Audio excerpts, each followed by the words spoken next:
Yan, maingay ang aking helper. Gagawa tayo ng paprika shooter. Shooter.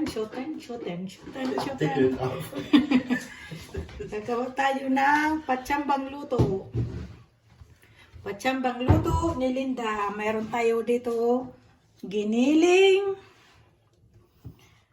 3 bell pepper, nahugasan na yan at nahiwa na, tanggalan na natin ang ulo,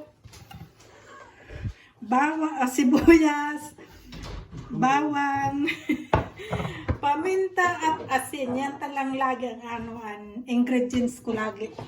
Yan lagi ang ko pang timpla.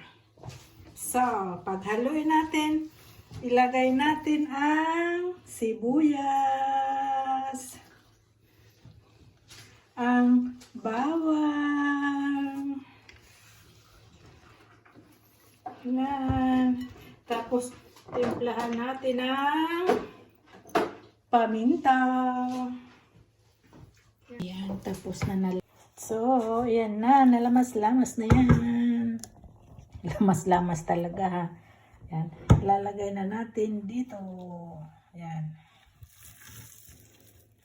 So,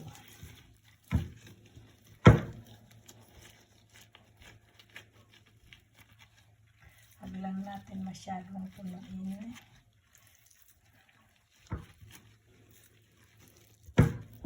Yan. Yan na siya. Ayan. Tapos,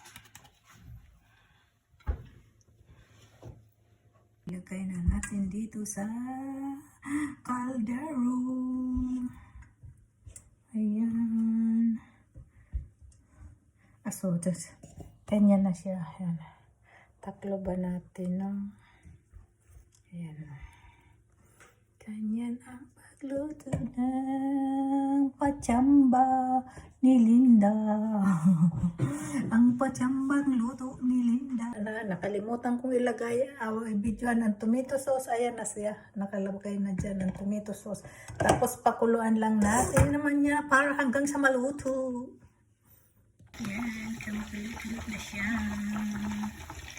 Lagyan natin ang sabaw para pati sa loob ay nanunuot. Sabi nga, nanunuot ang sabaw. So,